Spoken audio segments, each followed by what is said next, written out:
자, 우리 옆분에게도 함께 인사하시면서 선포합시다. 열매 맺는 좋은 땅이 됩시다.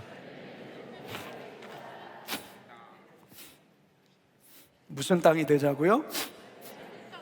열매 맺는 좋은 땅. 어느 날 예수님이 씨 뿌리는 비유를 말씀하십니다. 농부가 밭에 나가서 씨를 뿌리는데 이스라엘은 이렇게 흩어서 뿌립니다. 이렇게 흩어서 뿌리는데 어떤 씨가 길가에 떨어졌어요. 또 어떤 씨는 흙이 얕은 돌들이 많이 있는 그곳에 떨어졌어요. 또 어떤 씨는 가시 덤불 그 가운데에 씨가 떨어졌어요. 어떤 씨는 좋은 땅, 농부가 땅을 갈고 기경한 그 좋은 땅에 씨가 각각 떨어졌습니다. 좋은 땅에 떨어진 씨는 30배, 60배, 100배의 결실을 맺었지만 나머지 땅에 떨어진 씨는 자라기도 전에 모두 시들어 죽어버렸다는 말씀입니다. 여러분, 이 말씀을 가만히 우리가 들여다보면 이 비유의 초점은 농부가 밭에 뿌린 이 씨에 있는 것이 아니라 씨가 떨어진 땅의 상황에 있다는 것을 우리는 알 수가 있습니다. 다시 말씀드립니다. 이 비유의 초점은 농부가 밭에 뿌린 씨에 있는 것이 아니라 씨가 떨어진 땅의 상황에 있다라는 것입니다. 즉 씨가 좋으냐 나쁘냐가 아니라 씨가 좋은 땅에 떨어졌느냐 나쁜 땅에 떨어졌느냐의 오늘 이 비유의 키워드가 거기에 있다라는 것이죠.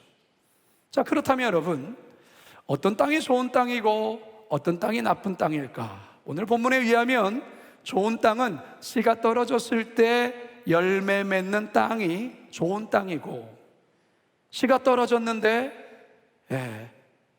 전혀 열매를 맺지 못하는 바로 이 땅이 나쁜 땅, 좋지 않은 땅이다라는 것입니다. 자, 결국 열매를 맺으려면 씨가 어떤 땅에 떨어져야 되는 거예요? 좋은 땅에 떨어져야 된다네. 열매를 맺을 수 있는 땅에 떨어져야 된다라는 것이죠. 자, 그러면서 예수님은 먼저 열매를 맺지 못하는 땅에 대한 것부터 하나하나 말씀하십니다. 자, 4절을 같이 한번 읽어봅니다. 시작. 더러는 길가에 떨어짐에 새들이 와서 먹어버렸고. 자, 첫 번째, 열매 맺기에 좋지 않은 땅, 부적합한 땅은 어떤 땅일까요? 길가입니다. 길가. 딱딱하고 단단하게 굳어있는 길가. 농부가 씨를 뿌렸는데 단단한 길가에 떨어졌어요. 이 씨는 땅 속에 들어가지도 못하고 씨앗 그대로 길가에 노출되어 있다가 결국 새들이 날아와서 씨를 죄다 먹어버린 거예요. 그러니 열매는 고사하고 싹도 틔울 수 없는 바로 그게 길가의 상태라는 것이죠. 두 번째, 좋지 않은 땅은 흙이 얕은 돌밭, 돌이 많은 그런 곳이에요. 5절을 같이 한번 읽어봅니다. 시작. 돌밭에 떨어짐에 흙이 깊지 아니하므로 곧 싹이 나오나. 돌밭에 떨어진 씨는 싹이 나오기는 했어요. 자, 길가에 떨어진 씨는 싹조차 나지 않았지만 돌밭에 떨어진 씨는 싹이 나왔어요. 그런데 흙이 깊지 않아서 뜨거운 태양빛에 이 싹이 타서 말라버렸어요. 자, 세 번째, 좋지 않은 땅, 가시덤불로 가득한 땅. 7절 같이 한번 읽어볼까요? 시작. 더러는 가시떨기에 떨어짐에 가시가 자라 기운을 막음으로 결실하지 못하였고. 가시떨기에 떨어진 씨는 싹이 나고 조금은 자랐어요. 싹이 나고 조금 자랐어요. 그런데 더 이상 자라지를 못하는 거예요. 왜요? 이 가시덤불에 의해서 더 이상 싹이 이렇게 성장하지를 못하는 거예요. 그러니까 결실을 맺지를 못하는 거죠. 자, 예수님께서 이 비유의 말씀을 많은 회중들에게 이야기를 하셨습니다. 자, 그리고 나서 예수님은 제자들과 따로의 시간을 보낼 때에 예수님께서 이 비유를 제자들에게 그 의미를 설명해 줍니다. 자, 15절을 같이 한번 읽어봅니다. 시작. 말씀이 길가에 뿌려졌다는 것은 이들을 가리킴이니 곧 말씀을 들었을 때에 사탄이 즉시 와서 그들에게 뿌려진 말씀을 빼앗는 것이요. 자, 여러분, 예수님께서 말씀하시는 이 땅이란 말씀을 듣는 자들의 마음의 상태를 의미하는 거예요. 자, 오늘도 여러분들이 말씀을 들으러 오셨어요. 여러분 지금 말씀을 들으러 오셨어요. 지금 말씀을 들으러 온 여러분들의 지금 마음의 상태가 땅이라는 거예요. 땅. 자, 그러면 길가, 첫 번째 말씀하시는 이 길가는 어떤 상태인가? 굉장히 딱딱하고 단단한 상태의 땅의 상태를 말하는 거죠.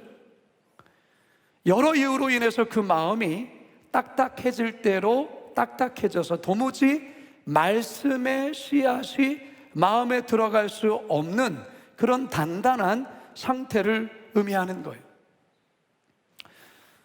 사람은요, 마음에 어떤 상처를 입거나 이 죄가 그 마음을 이렇게 장악하게 되면 완고해지고 고집센 상태가 됩니다. 전혀 하나님의 말씀이 들어갈 수 없는 상태가 되어요. 분이 가득한 사람을 볼 때 그 분이 가득한 상태에서 말씀이 들어갈까요? 말씀이 들어갈 수가 없죠. 다 튕겨져 나가는 거예요. 그러니까 죄가 그 마음을 장악하게 되면 우리의 마음은 완고하고 고집이 세요. 그런 상태가 돼요. 전혀 하나님의 말씀이 들어갈 수 없는 상태가 되죠. 그런 마음의 상태인 자에게 하나님의 말씀을 뿌려주면 사탄은 즉시로 와서 그 말씀을 도적질해 가요. 왜냐하면 이게 뿌리를 내리지 못하는 거죠. 그 땅 안에 들어가지를 못하는 거죠.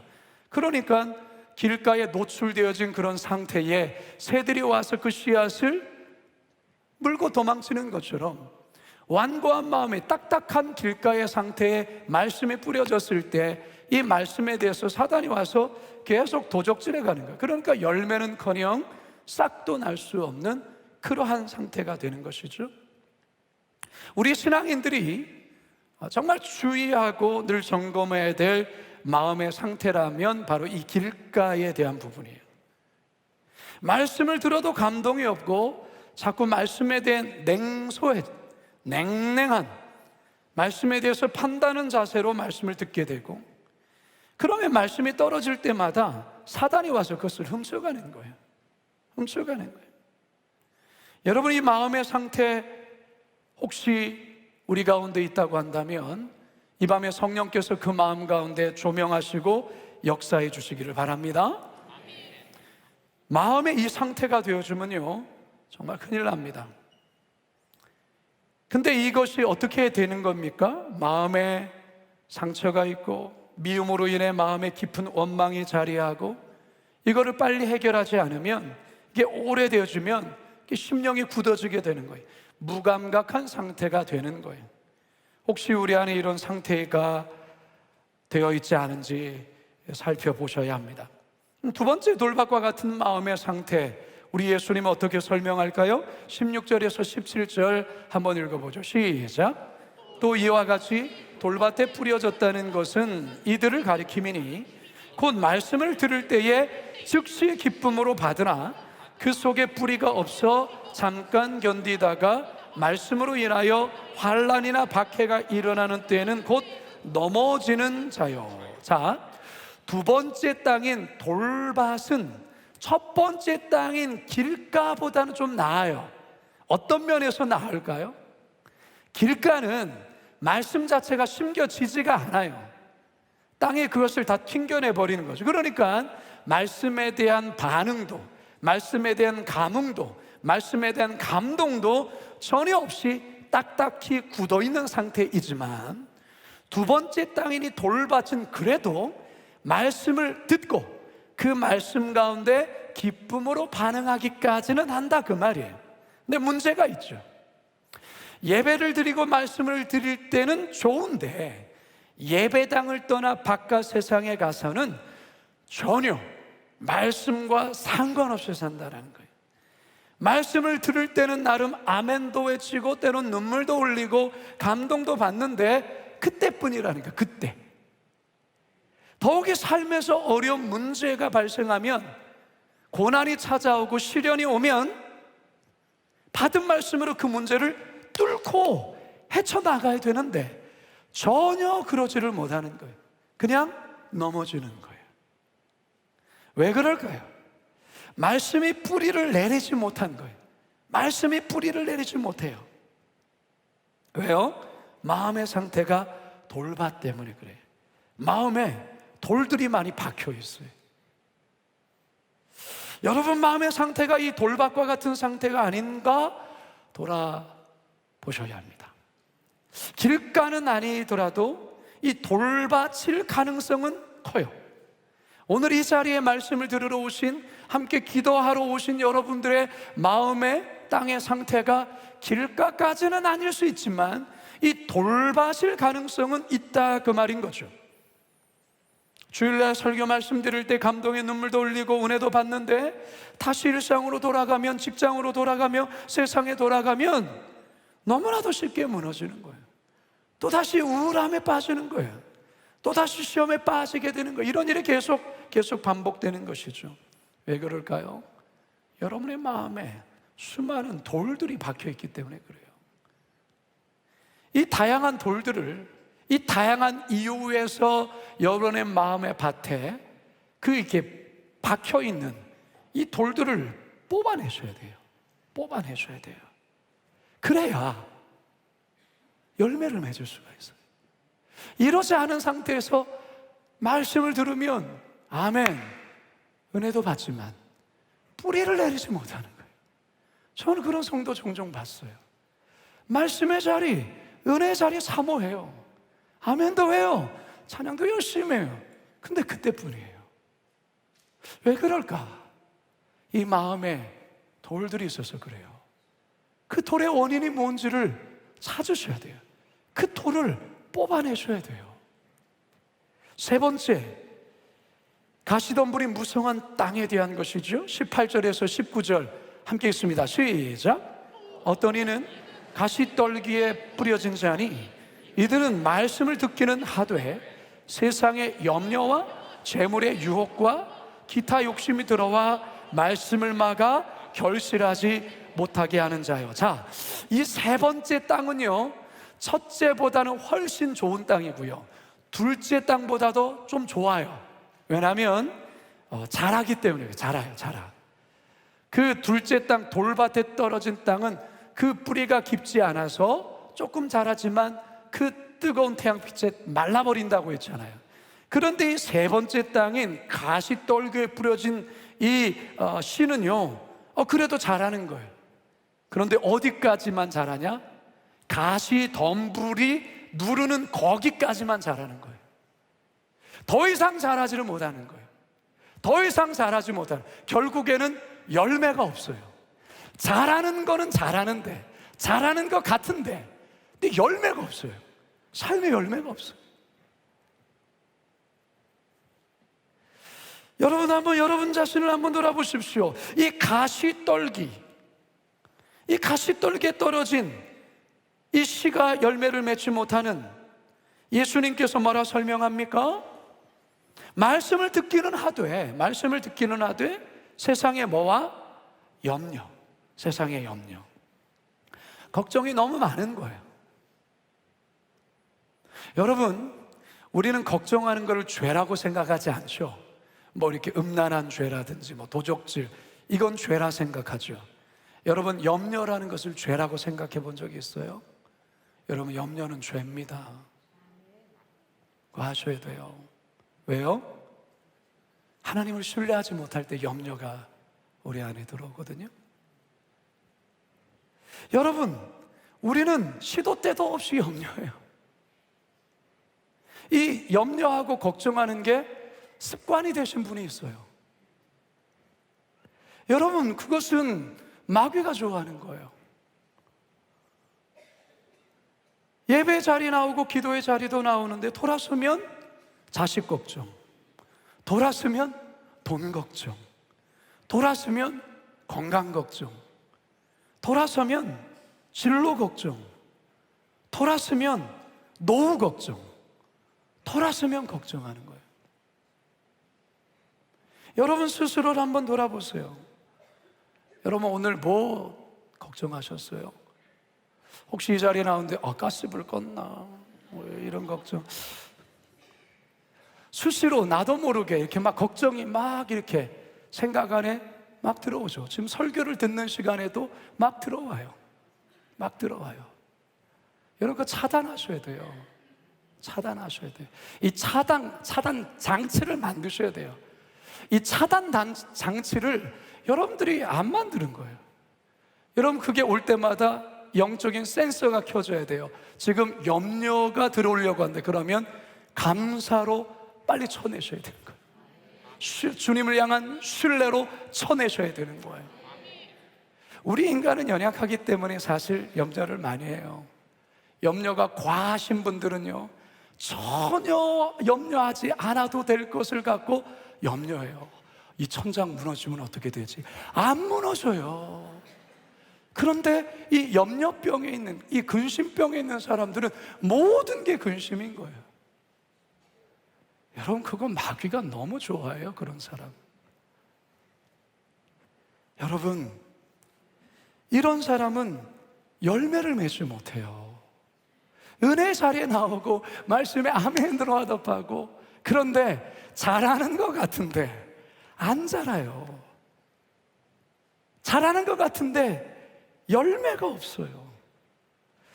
본문은 또 뭐라고 말합니까? 세상의 염려와 재물의 유혹이라고 말해요. 재물의 유혹. 돈에 대한 욕심, 돈에 대한 욕심, 재물에 대한 유혹, 이걸 뿌리치지 못하는 거예요. 기타 욕심, 쾌락, 욕망, 이런 것들이 들어오는 거예요. 그럼 이것을 좀 차단해야 되는데, 막아야 되는데 차단하지를 못해요. 그러니까 그 근심과 염려와 그리고 재물의 유혹과 기타 욕심이 들어오면 무반비 상태로 그냥 얻어맞는 거예요. 거기에 그냥 굴복하는 거예요. 크리스찬으로 가야 하지 말아야 될 곳도 쉽게 가고 유혹에 쉽게 빠져서 가야 할 곳은 가지 않고 세상 속에서 크리스찬으로서 도무지 무미하고 무색, 무취, 맛도 없고 색깔도 없고 냄새도 없는 무기력한 신앙인이 되고 마는 것이죠. 이게 바로 가시덤불에 뿌려진 씨앗의 상태예요. 여러분 혹시 이런 상태 있지 않습니까? 사도 바울이 에베소 교회를 향하여 이런 말씀을 했어요. 에베소서 5장 9절에서 12절입니다. 시작. 모든 착함과 의로움과 진실함에 있느니라. 주를 기쁘시게 할 것이 무엇인가 시험하여 보라. 너희는 열매 없는 어둠의 일에 참여하지 말고 도리어 책망하라. 그들이 은밀히 행하는 것들은 말하기도 부끄러운 것들이라. 책망하셔야 되는 거예요. 열매 없는 일에 참여해서는 안 된다는 것이죠. 성도 여러분, 길가나 돌밭이나 가시가 무성한 이 마음의 상태로 10년, 20년, 30년 신앙생활에도 전혀 열매 없는 신앙인이 되고 말아요. 이거 참으로 안타까운 일이 아닐 수 없어요. 그렇다면 어떻게 해야죠? 기경해야 됩니다. 갈아 엎으셔야 됩니다. 옥토로 만들어야 된다 그 말이에요. 이스라엘의 국토 절반이 사막이에요. 광야예요. 이스라엘은 자원도 변변한 게 없고요. 평균 강수량은 300mm, 면적은 우리나라의 3분의 1밖에 되지 않아요. 하지만 이스라엘이 얼마나 대단한 나라냐면 현재 농산물 수출로 연간 3,800억 원의 수입을 그렇게 내는 나라라고 해요. 이게 어떻게 가능하냐?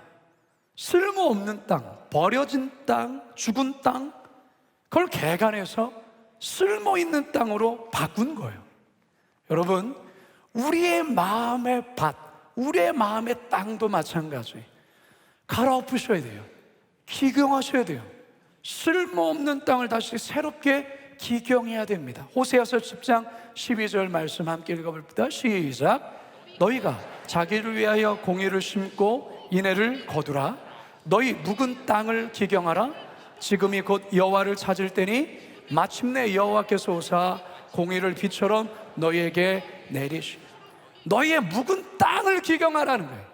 열매를 맺지 못하게 된 그 상태의 그 땅을 기경하라, 갈아엎으라는 거예요. 갈아엎으라는 거예요. 어떻게 묵은 땅을 기경할 수 있는가? 여러분, 딱딱해진 땅을 삽이나 곡괭이로 무조건 힘을 써서 파려고 하면 그거 힘들어서 팔 수 없습니다. 좋은 방법은 뭐냐? 충분한 물로 굳은 땅을 충분히 적시는 거예요. 소나기와 같은 굵은 비가 집중적으로 굳어있는 땅에 내리면 그 땅은 진흙탕이 되죠. 부드러워지게 되죠. 그리고 나서 땅을 곡괭이로, 삽이나 농기계로 기경하면 아주 수월하게 땅을 기경할 수 있어요. 그렇다면 여러분, 우리의 딱딱한 심령에 우리의 그 심령을 부드럽게 그리고 갈아엎을 수 있는 땅으로 바꿀 수 있는 그 비, 그 영적인 비가 뭘까요? 성령의 비죠. 성령의 비, 성령의 임재, 성령의 역사하심, 성령의 단비가 우리의 그 딱딱하고 굳어있는 그 심령을 부드럽게 만든다라는 것입니다. 따라서 여러분, 우리는 이 밤에 우리의 마음에 있는 이 굳어있는 이 상태, 가시 덤불이 심겨져 있고 그리고 돌이 이렇게 박혀있는 이러한 땅의 상태를 먼저 갈아엎기 전에 먼저 성령의 소낙비가 이 밤에 우리 모두에게 내리도록 기도해야 될 줄로 믿습니다. 우리 찬송가 183장, 여러분 잘 아는 찬양이잖아요. 빈들의 마른 불같이 시들은 나의 영혼, 주님의 약속한 성령 간절히 기다리네. 가물어 메마른 땅에 단비를 내리시듯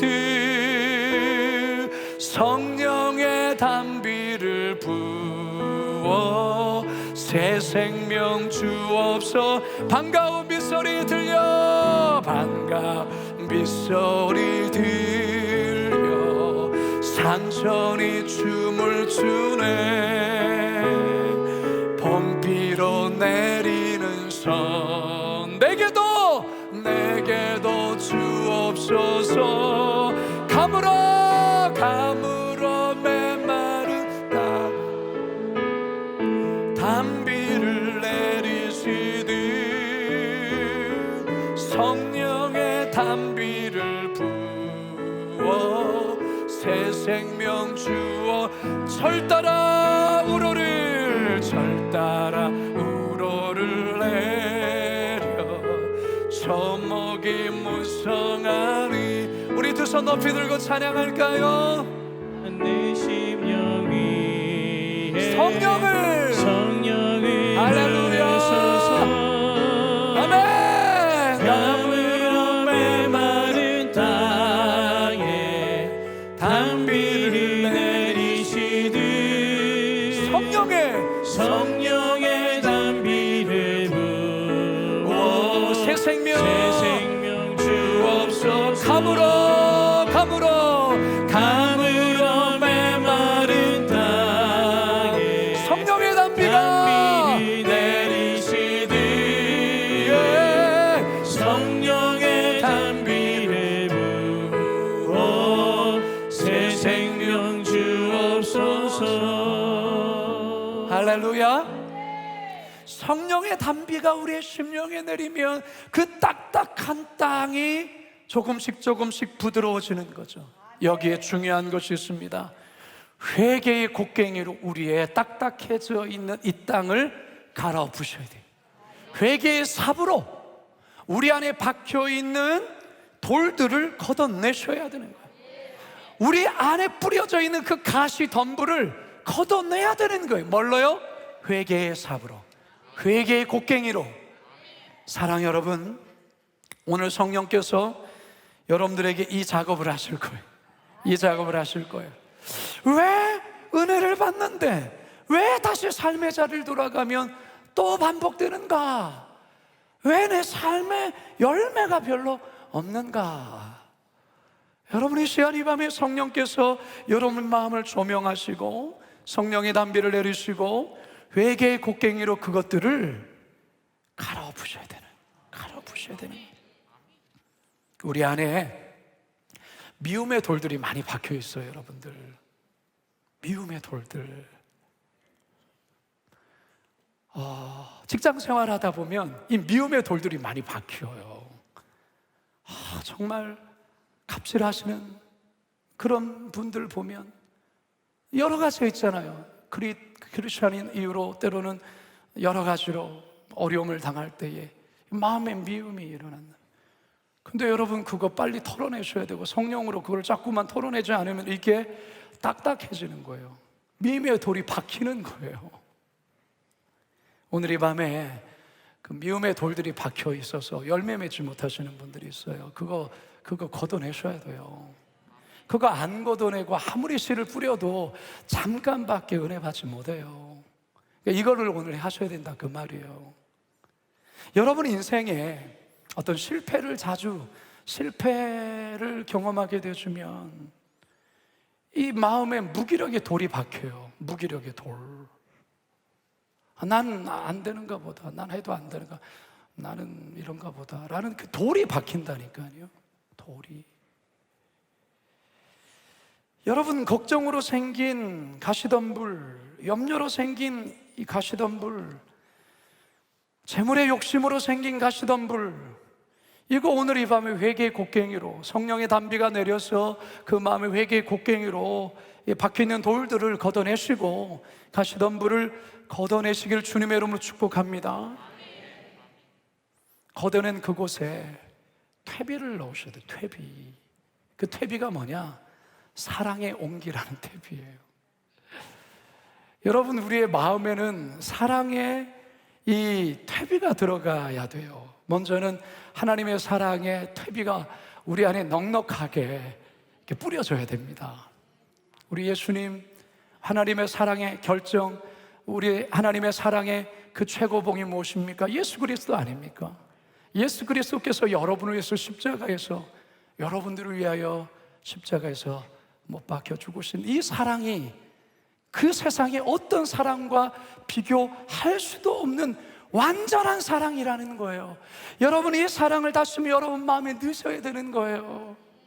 이 십자가의 사랑, 예수님이 나를 위하여서 십자가에 죽기까지 하신 그 사랑의 퇴비를 우리의 심령 가운데 넣을 때에 우리 안에 온기가 돈다니까요. 온기가 돈다니까요. 그러면 이 땅의 이 지력이라고 하죠. 땅에 힘이 생겨서 이것이 이제 열매를 맺게끔 하는 것처럼 사랑의, 하나님의 사랑의 퇴비가 우리의 이 걷어낸 그 자리에 뿌려지고 덮어지고, 그래서 하나님 내 안에 새로운 힘이 생겨서 열매를 맺을 수 있게 해달라고 기도해 드릴 줄로 믿습니다. 마가복음 5장에 보면 거라사 광인이 나오죠. 군대 귀신에 들린 이 사람의 상태가 어떻습니까? 옷도 입지 않고 벌거벗고 그렇게 막 괴성을 지르고 무덤 옆에 살면서 그렇게 사는 거예요. 동네 사람들이 너무 무서워서 쇠고랑으로 제압하려고 하지만 그걸 다 끊어버리는 거예요. 아무도 어느 누구도 감당할 수 없는. 그 사람은 왜 그렇게 됐을까? 잘 모르지만 그의 인생에 그의 정신을 황폐케 했던 어떤 사건, 사연이 있지 않았겠습니까? 수많은 상처와 인생의 실패와 거절감과 분노가 그 게이지가 최고에 도달함으로 말미암아 마귀가, 귀신이 그 마음을 완전히 장악하지 않았겠습니까? 그래서 완전히 마음이 황폐화가 되어버린 거예요. 정신이 황폐화가 되어버린 거예요. 쓸모없는 땅이 되어버린 것이죠. 그런 그를 우리 예수님 만나주셨어요. 그 황량한 마음을 사랑으로 어루만져 주셨어요. 그러자 귀신이 장악했던 그 마음에 우리 주님의 사랑이 강물처럼 흘러서 그의 그 황폐했던 땅이 살아나는, 기경이 되어주는, 온전히 회복되는 역사가 있게 됩니다. 마가복음 5장 15절 시작. 예수께서 이르 그 귀신 들렸던 자 곧 군대 귀신 잡혔던 자가 옷을 입고 정신이 온전하여 앉은 것을 보고 두려워하더라. 삭개오도 마찬가지 아닙니까? 우리 예수님 그를 만나시고 사랑으로 그를 어루만져 주셨을 때 그의 마음 깊은 곳에 대한, 그 자기를 자꾸만 매국노라고 말하는 유대인들, 자꾸만 도둑놈이라고 하는, 저 지옥의 땔감이라고 말하는 그 손가락질로 말미암아 그 안에 있는 그 미움, 그 박혀있는 미움의 돌들, 그러나 재물을 붙잡고 돈을 의지하고, 그래도 돈을 붙잡으면 누가 날 대놓고는 뭐라고 못하니까, 뒤에서는 뭐라고 할지 모르지만 그래도 내가 재물을 붙잡으면 그래도 대놓고는 못하니까 재물에 그는 온통 그러한, 그래서 그 마음이 돌로 가득했단 말이죠. 근데 우리 주님께서 그에게 사랑으로 달아가시고 그의 마음에 박혀있는 돌들을 뽑아내기 시작했어요.